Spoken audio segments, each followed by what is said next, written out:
Hello and welcome to That Nerd Thing, where we uncover the magical impact that fandoms have on our lives. I'm Morgan, and today I have an episode and a guest that I have been wanting to have for many months now. So many of you know that before I started this podcast, I was very involved in the online business world and then kind of shifted gears when I realized that wasn't really what I wanted to do anymore. And one of the people that I followed in the online business world and actually really admired, I found out that she was going to be on Survivor. And I was like, oh my God, this is so cool. I kind of want her on my podcast. And so I immediately reached out, and now months later, it's happening. So I am so excited, and I would love to welcome Liz Wilcox to That Nerd Thing. Hi, Liz. Oh my gosh. Hey, gang. I'm so excited. Ready to nerd out for sure. Thank you so much for coming on the show. How was it for you to keep a secret for so long, by the way? Oh, I was so bad. I hopefully CBS isn't listening, but well, for me, hopefully for Morgan, they're listening. But it was terrible. It was hard. I mean, I told my family, I told really close friends, but sometimes it was also fun because it was like, ooh, something's coming. Especially if I found out, like, oh, you watch Survivor, or oh, you love CBS reality TV. Just wait, baby.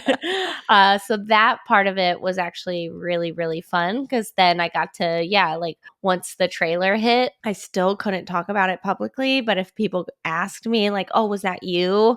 I could finally say, yes. Oh my gosh, that's so cool. Like, just don't put it on my Facebook, but in the DMs, I can totally say yes. Yeah, that's so cool. Are you ready to jump into your nerdy identity? Yes, let's do it. What is the first thing that you were nerdy about? Teddy Ruxpin. So I was born in 1988, and Teddy Ruxpin was like the first sort of like computer robot, like stuffed animal. And it was this thing where you could put in like these little tapes into the back of him, and he would read to you. So I was that nerdy kid that just liked to read. I was super, super shy. I was actually selectively mute until I was 7. So I didn't speak at all. And so Teddy helped me. I loved him so much. I had at one point 3 Teddy Ruxpins. Wow. And anytime I saw them at the thrift store, I would beg my mom to get one. So we ended up with 3 of them, and I would just nerd out over him. I just loved him. He was my first best friend, and he would read to me and I would read to him. And I think that's the first thing I really like nerded out on. I would try, like, anytime I wanted to connect with other kids, I would bring my Teddy Ruxpin and, I would try to wow them. And I think I was probably the only kid in my circle that was completely wowed by him, but I just loved him so much.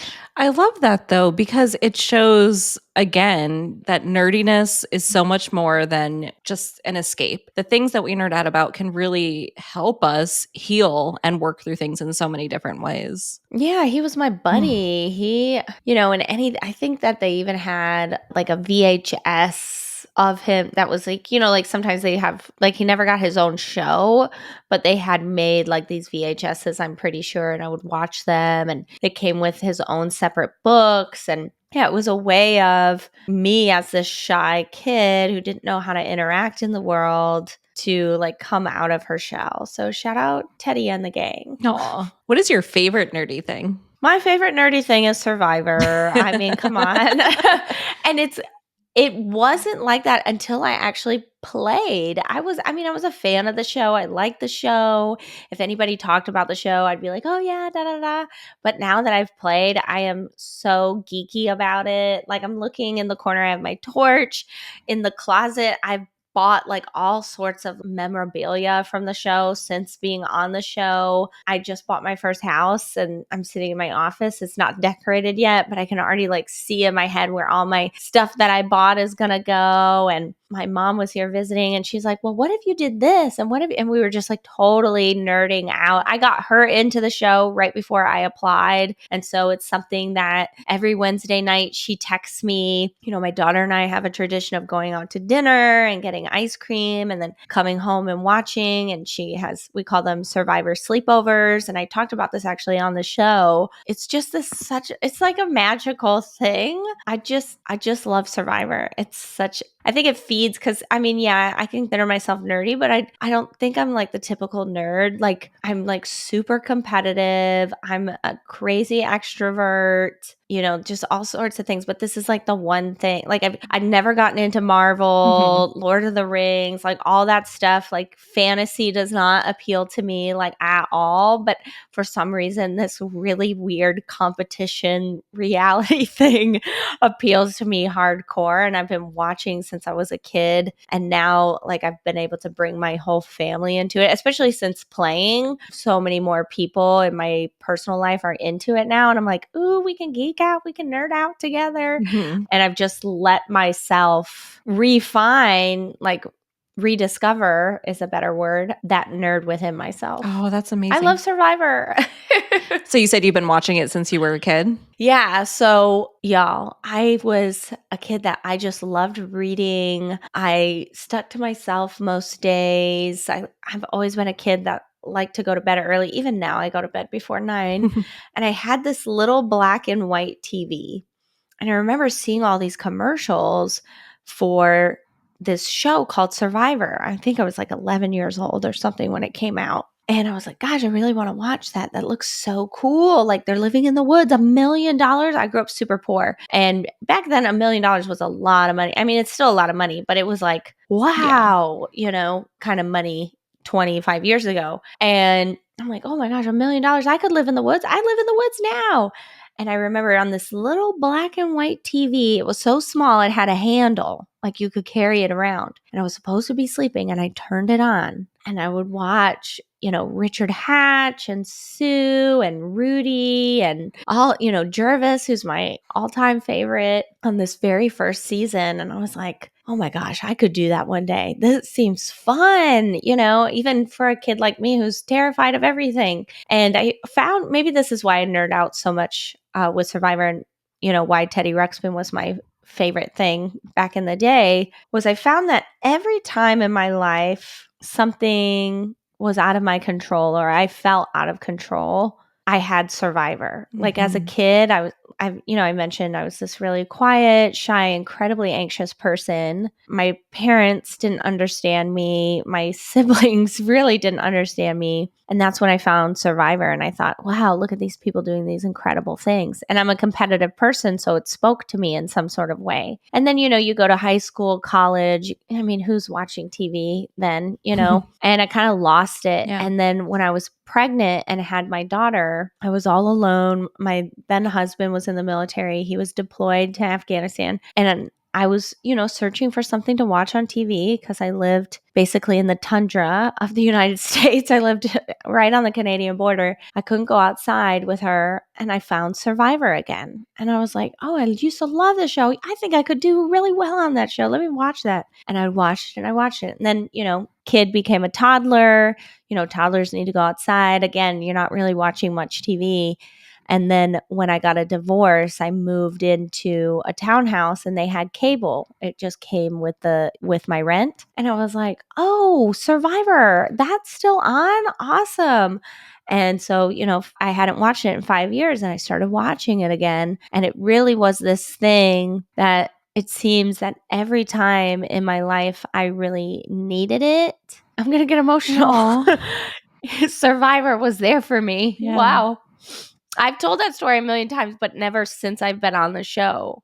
Yeah. And it's so, I guess, why I keep nerding out about it and why it feels more impactful now that I've been on the show. I hear stories like that. Like, oh, I used to watch with my Uncle Jerry and he's since passed. And, you have helped keep that legacy alive. He would have loved to see you. You're so funny. And just being a small part of people's joy while also knowing what Survivor did for me Wow. It just, even though, I was portrayed in a negative light, well, not in a weird light, even though, I lost 10 pounds of muscles in 25 days and I still have yet to gain it back a year and a half later. Oof. Even though I didn't win and I looked like an idiot on TV, I still can't help but be so grateful and have so much love for Survivor. Yeah, it sounds like it was very, very meaningful for you and was there for you at different points in your life where you really needed just some sort of connection. And again, it also helped, almost like a community it created for you. Yeah, definitely, especially since being on the show. I didn't even know there was a community. I just watched it with my daughter on Wednesday nights and I got my mom to watch it. We would text. And then when I applied and I was going through the application process, I realized, wow, there's a huge community, which makes sense because it's been on the air since 2001, and the only break they've ever taken was during the pandemic when they literally couldn't Yeah. film. It makes sense there's a huge community, and I love that, when I go out to these in-person events or these virtual Facebook groups and things like that, just how fun it is and how I can see that the show itself makes such a large impact for people the way it apparently has had an impact for me. And that's what I love about fandoms, right? Mm-hmm. There's the community. It's, when a fandom is created, it becomes bigger than the thing, right? Bigger than the show or the books or the, series or whatever. It's really the people is what makes it so beautiful and awesome. Yeah. Thank you for sharing all of that. Of course. Yeah. So, what is it like to have been on a show that has meant so much to you, to be on it, and then have people who are fans watch you on it? Yeah, it's awesome and terrible all at the same time. You don't really have control of your narrative. So something that I purposely did, like as part of my strategy to geek out for a second, was to pretend I was a millionaire. I'm not a millionaire. I'm gonna get there one day. I truly believe that. But in the game, because I am a nerd about Survivor, I knew in the game that traditionally the more money you made, the worse you did on Survivor. People say, oh, you don't need the money. Let's just vote her out. But now the game is shorter. It's more cutthroat. There's a lot of super nerds on Survivor, and they know that about the game. And so I thought, well, if I just come in here and flaunt all my wealth, people will say, oh my gosh, let's take her to the end because there's no way anyone is going to vote for her because she already makes $1 million. And I think it worked pretty well. I ended up getting 4th place. I was the last person eliminated. But to your original question, that was hard to see because they showed me, flaunting my dollar bills, but they never showed me saying, I'm not actually a millionaire. This is all part of my strategy to, blend in by standing out. Mm-hmm. And so that was hard, especially since I had an NDA and I can't just go on Facebook and say, I'm not actually a millionaire. I had to wait until the end and I kept hoping they would show it, but they never did. And so it was awesome and terrible all at once. It was hilarious because I'm like, no, that's not, that's so funny. But there were some fans, and we all have this in every fandom where they take it too seriously or take it too far, especially in, like reality shows. People just get really wrapped up in it. Anyway, so I did have some negative experiences there, but overall, being able to see people watch it in real time and see them, like have similar opinions to me about other players or, see things completely differently. And even seeing it and being like, wait, I don't remember that. Or, oh my gosh, I can't believe they said that. And I'm just now learning this. That part was like super nerding out because I would be like, oh my gosh, it was Charlie, not Tiff. I can't believe that. I never would have done that if I had known the truth, So that was honestly, that part was really fun for me. Yeah, in terms of I would never be able to handle Survivor. I know me at all. But one show that I've always been kind of interested in because of the strategic aspect is Big Brother. But I've always like wanted to apply, but I never have. I mean, I probably wouldn't even get on. But so because I'm a psychologist, I would be so afraid of what the editing would be like and what could potentially happen like to my license or people complaining because they don't like me. So I'm just like, you know what? It's not worth it. Not worth risking anything like that because, they also have the live feeds, which Survivor doesn't have. Survivor doesn't have the live feeds. I wonder what difference that would make.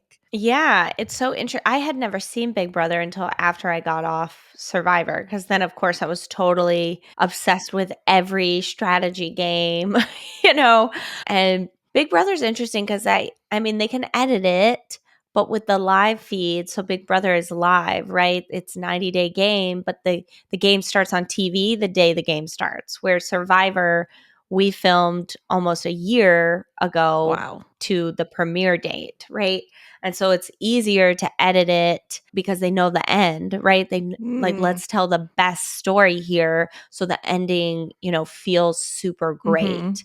Where Big Brother, they don't know the ending. It's so interesting. But I've heard that Big Brother is harder. I don't know if I believe it, but there's one lady who's played, this is the nerd coming out. I love her. So one lady, she's my favorite player. I actually have a Funko Pop of her somewhere. I think it broke in the move, so I have it tucked away. But her name's Sari. She's played Survivor 4 times. And she was on Traitors. Love her. She won the Traitors, and she was on this Big Brother last year. That's the only reason I watched it, because I'm a huge nerd for Survivor, right? And I was like, oh my gosh. And she lasted, I think, on Big Brother to Final 5. And she said that Big Brother is so much harder because there's no escape. Like when you're on Survivor, like it's super hard. I'm starving to death, right?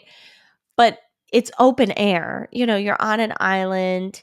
If you really do need a break, you can kind of just go over there. Like the cameras will follow you, but I can think of at least one instance of all of us saying, you know what, I need to be alone right now. And like they're within eye shot, so that it's not paranoid, like, are they really alone right now? But where you can just be alone, where she said with Big Brother, like you're literally in a house, there's nowhere to go. The camera or Big Brother himself or whatever will tell you, like, nope, you got to go over here, things like that, where Survivor kind of just leaves you to your own devices. Yeah. What is the most meaningful part of being on the show for you? Well, 2 things for myself. The biggest lesson I learned was that as much as I give grace, I deserve grace. Right. So there, if you haven't seen my season, I explode. I really lose my cool, so to speak. You can Google Liz Survivor. It'll pop right up for you. Okay. You don't have to be a nerd to find it. It's probably, I've been told it's like top 10 moment of all time. I would say it's probably top 5 moment in the last 10 years for sure. But I'm starving, and they pull out this Applebee's reward, and I freak out because I don't get the reward. And I thought to myself, oh my gosh, I just blew up my entire game. Everyone's going to think I'm, a psycho, and nobody's going to want to work with me because I'm not eating and I'm just a loose cannon. And it actually was the opposite. I think that it endeared me to a lot of people. Every single person that on the island that day or that week came up to me, except the person I yelled at, of course, and said, Liz, I've been wanting to do that this whole time, and I've been too afraid because I didn't want it to blow up my game, or I didn't want it to be on national TV and have to, but you are just yourself. And everyone gave me so much grace. And even that night we were laughing about it. We made jokes about it all the way back to America, right? All 18 of us were waiting for that moment on television because we knew it was going to be so fun and so impactful for the show. And so I realized, wow, of course I would give someone grace if they hadn't eaten in over 72 hours and they just exploded. Of course I would, oh my gosh, no big deal. Here's a crab, eat a crab, Liz. Of course I would be like that. So it taught me that as much grace as I give others, I deserve grace as well. And then the second thing goes back to something we kind of touched on, of just being a part of people's joy has been so impactful for me. Y'all, I went on the show to win. I did not care about making friends. I didn't have a bucket Yes, list. I love that. I just wanted that $1 million. Oh, my mouth is salivating talking about it. I wanted it so bad. I didn't care about anything else, which is why I acted so weird. Because I was like, if I act weird, they're going to think I'm weird. They're not going to know what to do with me, so they'll keep me around. And it pretty much worked almost till the end. But anyway, I didn't realize or I didn't even think about really that I was now going to be a part of a legacy, right? Oh, me and my Uncle Jerry used to watch. Oh, and nowadays, because when I screamed at the award getting taken from me, I screamed, "I'm pissed." And so now people come up to me in public and they say, "Oh, my mom, she doesn't really like Survivor, but she knows who you are. And anytime something happens, she screams, 'I'm pissed.'"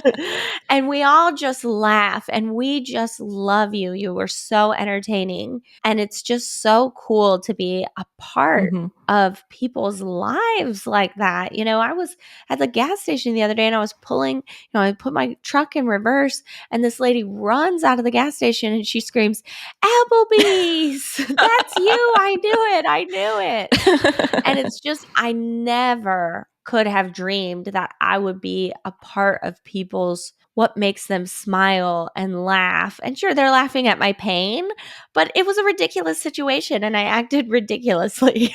I love that it's now living on to be this thing. Like, wow, that to be a part of people's joy like that, it's an impact you could never imagine for yourself. That's amazing. You brought up something that I'm really glad you said it. Like, you were there for the money. And I wish that was more of the mindset on a lot of these reality shows where people were like the chances of winning, like on Big Brother, like whatever the prize is, like out of like what, 1 in 16, when will you ever have a chance like that again? Like, yes, be strategic, backstab, like you don't need to make friends. Like, go in for the money. We're sick of seeing people who want to go on these shows just to become influencers. That's my little tangent there, but yeah, and I would say Survivor is kind of an outlier because I'm sure it's happened, but I cannot imagine getting on Survivor to want to be an influencer because it is so real. Y'all, there's no toilet paper. There's no soap. There's no pillows. Half the time there's no fire and you're sleeping outside in the winter time right next to the beach and your clothes are damp, your socks are soaking wet. Some people are like, "Oh, well, did so-and-so just want to be?" And people said that about me. They said, "Oh, she just wants to grow her business." And I thought, have they ever heard of Facebook ads? It would be so much easier to grow my business with Facebook ads.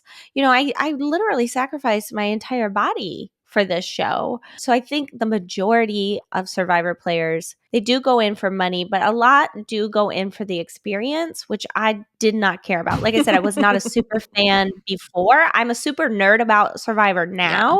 Yeah. Then I was like, yeah, I like the show. It's super fun. It's cool. But $1 million is cooler.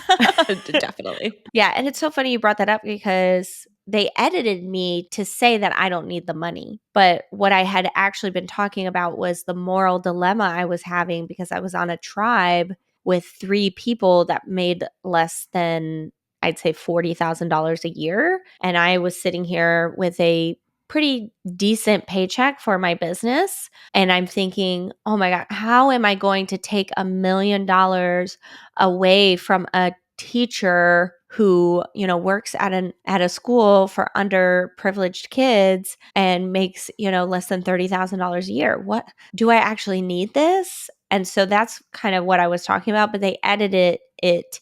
They cut all that and chopped it up for me to say, I don't need the money. It wouldn't change my life. But what I had actually said is it wouldn't change my life the way it would change so-and-so's lives. And so that to me, that was the hardest part of seeing the show. And that luckily though, that was in like the first or second episode. So I was able to move on quickly. But yeah, I was definitely there for the money. And I mean, need is a strong word for $1 million.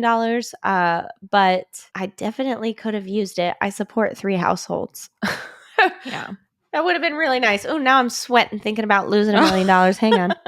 Ooh, You Lordy. have to have It was tough. you have to have like a really strong sense of self, I think, to go on a show like this and then watch it back with all of the editing. Like, oh, I can't imagine how frustrating it would be to see that and feel like it's not an accurate reflection of who you are. That's so true. I will say I did a pretty good job. The first couple weeks, I did let myself get a little depressed because I'm like, oh wait, that was a big part of my strategy was to brag about money, and they're not gonna. They're just gonna show me bragging, no strategy. And so I just let myself lean into those feelings, and then I was able to kind of get over it. And I really enjoyed watching myself. I was like, well, I mean, that is me, but it is not me. That's the worst side of me. That's the starving me. That's the edited me. Yeah. But I allowed myself to have a lot of fun with it, especially knowing that my big giant explosion was about to come, right? That was towards the end of the season. So I had to wait. But yeah, I will say I've met and, we had a few in our season that really struggled with the truth of it all. But yes, it's very important to have, I mean, this is just in life. Yeah. You'll do better if you're firm in who you are. That's another thing I learned. If you are firm in who you are, it doesn't matter how anyone else portrays you, because you got to love yourself first. 100%. What else are you currently nerdy about? Honestly, I love hip hop. I nerd out on hip hop culture. Like, okay, here's my mug. If you're not watching on YouTube, I'll point out I've got like a few Eminem stickers. I got the Fresh Prince here. I've got all Eminem's tape deck here, another cassette tape. I also love like Seinfeld and comedy. So I've got a Seinfeld sticker here. Actually, tomorrow I'm going to see Larry David, the co-creator of Seinfeld. Wow. He's speaking. Yeah, he doesn't ever do that. So of course I spent $700 on a plane ticket to go see him in Atlanta. And then in a few days after that, actually Jerry Seinfeld is coming to my area. So I'm going to drive a couple hours to see him. So yeah, I love pop culture, really. Since having my business, I haven't been able to nerd out that much in it. But when I do nerd out, those are the two things. Like, what are the creators of Seinfeld or Saturday Night Live doing? Or like, what are my favorite hip hop artists getting into? I watch a lot of like reaction videos of hip hop songs. The Kendrick Lamar, Drake thing. I was nerding out all summer long on that. Yeah, those are the things. Not very typical. Like I said, I don't really get into fantasy. Oh, I'm a Disney adult. I think that's probably the nerdiest quote unquote part of Liz Wilcox. I love Disney. I used to live in Orlando. I just moved away and I miss it so much. Y'all, I got so many food allergies. I can't even eat none of the snacks there, but I miss the way they smell. I miss the way that, they make my throat swell up when I walk into the bakery. I just miss it. I miss the rides. I miss keeping up on the summer. The Tiana's Bayou Adventure opened, and it used to be Splash Mountain, and that was a big controversy. So I do geek out on that stuff. And yes, I will argue in the comments. I am very pro progress when it comes to Disney, where some people are like, keep the original. And I'm like, no, Disney was all about progress. He was all about the future. Like, yeah, I mean, some things, we'll keep nostalgia. I would be very sad. Here I am totally nerding out now. I would be sad if the carousel of progress ever went away. That was something that Walt Disney premiered at the World's Fair, and then they brought it to Walt Disney World. I would be very sad if they were like, no. But if you ever get to Disney World and you need a break, your kids need a sensory break or something, go to the Carousel of Progress. It's air conditioned. You sit, it rotates, it sings to you. You can go on it over and over again because there's never a line. That's my little nerdy Disney trip tip for you. I love the Haunted Mansion. It's my favorite ride of them all. I love the Haunted Mansion. I think the longest I've ever stood in line for the Haunted Mansion was 2.5 hours. I hate lines though. I do too. That's why I loved living there. My daughter and I, we would go Magic Mondays. Every Monday after school, we'd go to Disney. And I realized we were going a lot when my daughter was like, any line over 40 minutes, Mom, I'm not really into. Because she's like 7, 8 years old. She's like, no, I'm not standing in that line. It's not worth it. I don't blame her. I don't either. Yeah. So those are the three kind of things Yeah. I super duper nerd about: Disney World, comedy, and hip hop. What about like 90s boy bands? Yeah, I love 90s boy bands. Don't get me started. Yeah, so I got NSYNC in the background. So my family, my brother and my sister, it was so sweet for this year's birthday. They said, Liz, you always get us like really nice gifts. You always take care of us. We wanted to get you a nice gift, but it's not coming yet. And I waited and waited, and I'm like, ooh, what is it? What is it? And I thought it was like, because it took forever. I thought it was maybe like a custom portrait of Will Smith, because he is like one of my biggest heroes. And it came, and it's a gold-plated 1 of 100 edition. So it's like the first 1 of 100 made ever of NSYNC's first album. Wow. And so it's a gold-plated record, and it's signed by them. And so it's vintage, and it took so long because it was coming from like Germany or something, which is where they first went gold. I was like, oh my gosh. And I haven't even fixed up my office yet, but it's got to be in the background. So like I was like, well, I have to put it somewhere. So it's like in my windowsill. Like the lighting is terrible, but I've got to have it in sync in the background, or I'm not Liz Wilcox. I know. Like in my head. And so I'm like, okay, this will do until I can get it hung up on the wall. But yeah, I geek out over NSYNC still to this day. Actually, JC Chazé is coming out with his first album. I think it comes out on the 28th. I don't know. I've been behind. I've been traveling. But it's, speaking of like nerdy stuff, this is the most nerdy thing he ever could have come out with. It's like it's a what do they call it? Like a themed album. Oh, a concept album. Oh. And it's about Frankenstein and his monster. And all the songs are written like from their perspectives. Wow. So JC Chazé is nerding out about Halloween, apparently. Love that. I know, it's so cool. And so it's just this concept album. He hasn't made music in like 20 years. And he must really just be nerding out about who wrote that book? Mary Shelley, I think. Mhm. And so he must have read it, been inspired. You never know where your nerdum is going to take you. I know, right? And I'm so excited that JC was nerding out about this, because now we have new music. I don't even care what it's about. But then he's putting little clips on TikTok and stuff, and I'm like, oh my gosh, he sounds better than 20 years ago.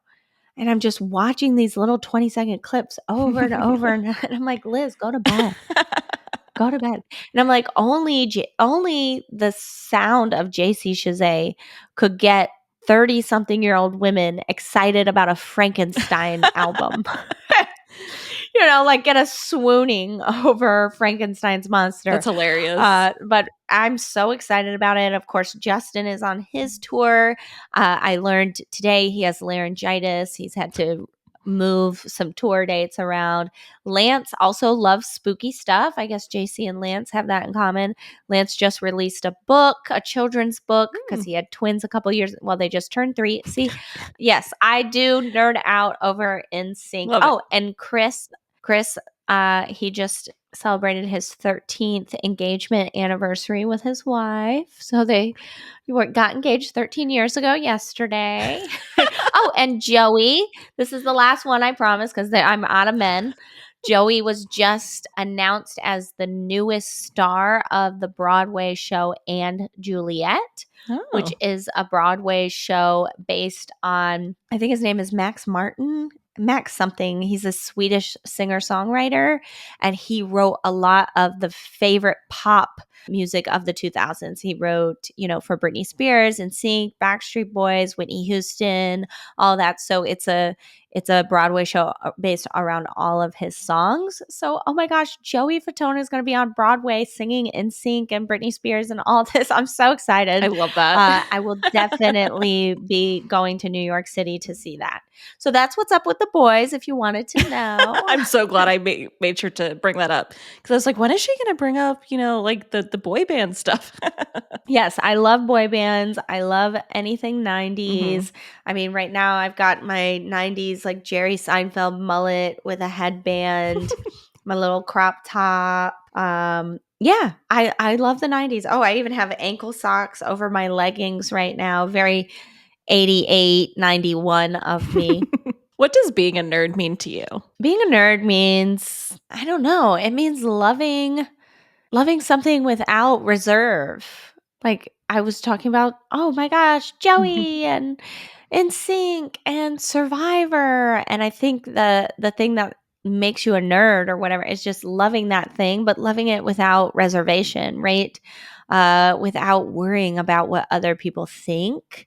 Because yeah, it could be like, oh, that's whack, that's corny, whatever. But when you're a nerd, you really don't give a you know what anybody thinks. You just love it that much. Liz, what advice or recommendations would you give to tell people to help them embrace their nerdiness? I would say only you are you. So I think what a lot of nerds try is kind of what I said, like, oh, I'm going to dim that light of mine, or, oh, it's kind of nerdy to do this or that. But you can only be yourself. And nobody can live your life for you. You have to wake up in that head of yours, in that body of yours.